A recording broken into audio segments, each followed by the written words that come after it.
Pacific Ocean saw some of the most intense and massive aircraft carrier battles in history during World War II. Fast forward 80 years, and this very same region is heating up again, but with a different set of players and a drastically different set of tools.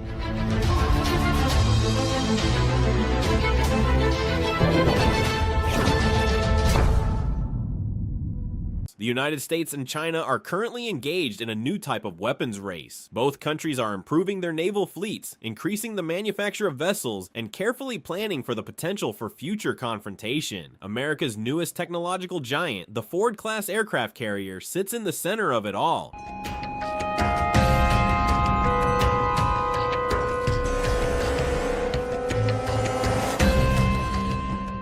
It is a moving airbase, a floating fortress, and a brazen statement that the US Navy is determined to conquer the Pacific. However, why has the world been stunned by this carrier's power?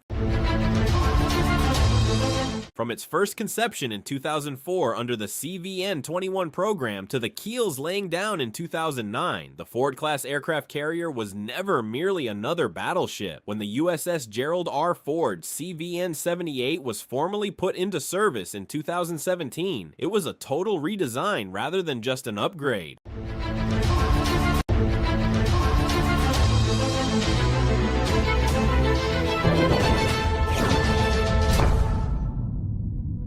Although the Ford silhouette may still resemble the vintage Nimitz-class carriers, beneath its steel exterior is an astounding array of capabilities, innovations, and experimental technology. This demonstrates America's dedication to securing its naval superiority for the future.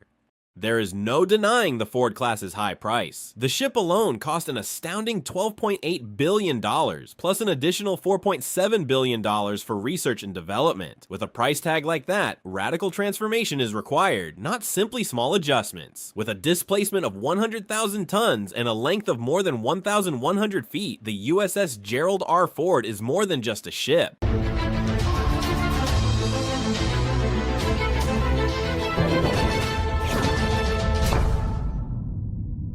On the ocean is a tiny city, up to 90 aircraft including advanced drones that are presently being tested by the Air Force and Navy, EA-18G Growlers, E-2 Hawkeyes, and next-generation F-35 Lightning IIs are part of this city's flying force. And that figure, 90 aircraft, is only the first step. The Navy is already considering extending the range of upcoming Ford-class vessels to accommodate more than 100 aircraft, including AI-powered collaborative combat drones and 6th-generation fighters. It's not science fiction. These terrible warships' hulls are being designed for air superiority in the future.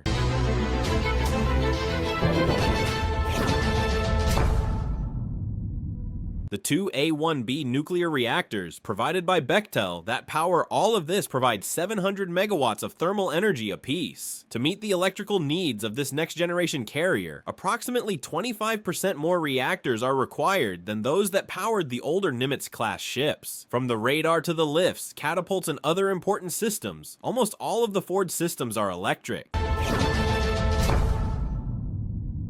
Consider the catapult system, an electromagnetic aircraft launch system. EMALS, a novel technology based on linear induction motors, has taken the place of conventional steam-powered catapults. In addition to saving space and lowering the complexity of steam generation, this system lessens aircraft wear and tear during takeoff. The outcomes? A 25% decrease in the number of employees required to run and maintain the system, and a 25% increase in daily sortie rates.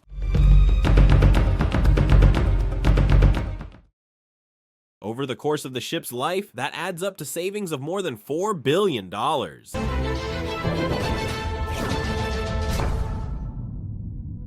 Before we continue, make sure to like the video and subscribe to our channel for more such videos. No, let's move on with our video. The landing gear has also been given a high-tech upgrade. The Ford uses Advanced Arresting Gear, AAG, which uses electromagnetic technology instead of hydraulics to catch incoming planes. This system is more accurate, safer for newer planes, and especially important for drones, which can't handle the high-impact stress of older hydraulic systems.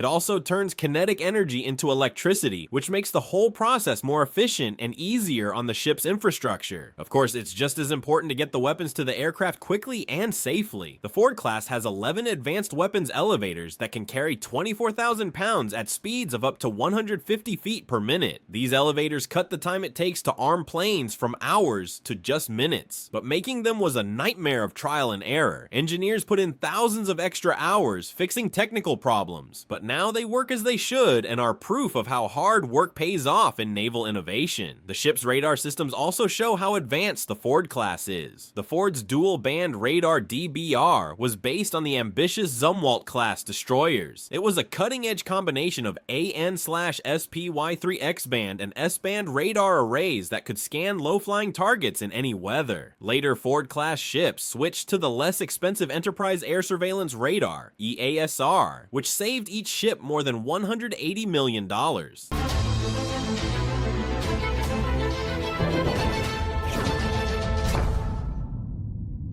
This change also helped lower the overall cost of future carriers, making the $12.8 billion price tag a little less crazy, down to $11.3 billion in some cases.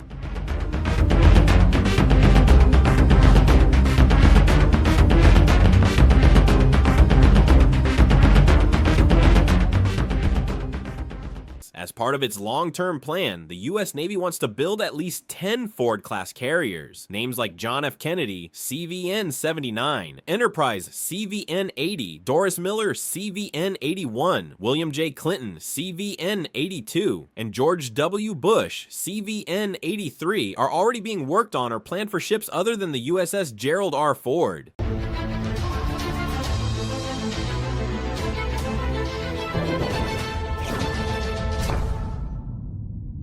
The Navy wants to keep a fleet of 381 ships by 2054, including 12 supercarriers, most of which will be Ford-class ships.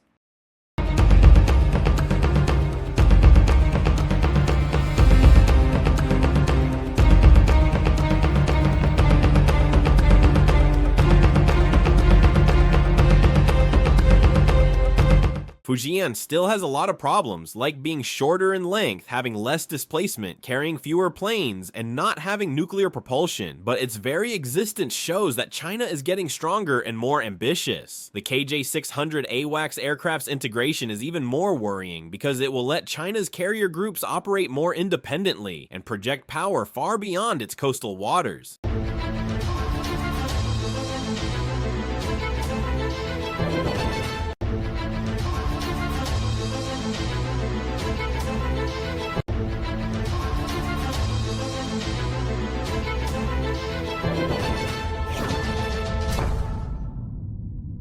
China is not only building carriers, it is also building a whole system to keep US troops from moving freely in the Pacific. The A2/AD, Anti-Access Area Denial Strategy, is meant to make things very hard for any invading army. The DF-21D and DF-26 are long-range ballistic missiles that can hit moving ships up to 3,100 miles away. They are called carrier killers for a reason. With hypersonic weapons, cruise missile submarines, and advanced destroyers, China's playbook starts to look very serious. Building fake islands with missile systems and airfields only makes the threat worse. These fake fortresses could be powerful launch pads in a war over Taiwan, making it harder for US carrier strike groups to operate in the area. Even though the Ford class has better technology, the Pacific is getting harder to navigate militarily.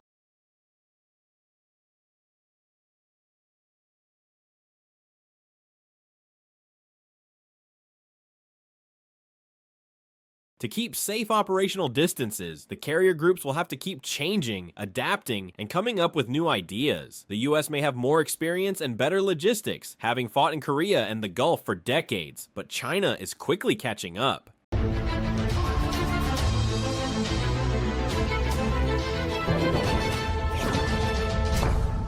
This brewing standoff isn't just about missiles and steel, it's about two different ways of seeing the future. On one hand, the US still uses aircraft carriers as symbols of power projection, mobile bases that can go anywhere in the world to help. China, on the other hand, is spending money on controlling its own region by building a fortress in its backyard and daring anyone to enter. Two of the world's strongest militaries are playing a high-tech chess game in the Pacific. The Ford-class aircraft carrier is the strongest piece on the board.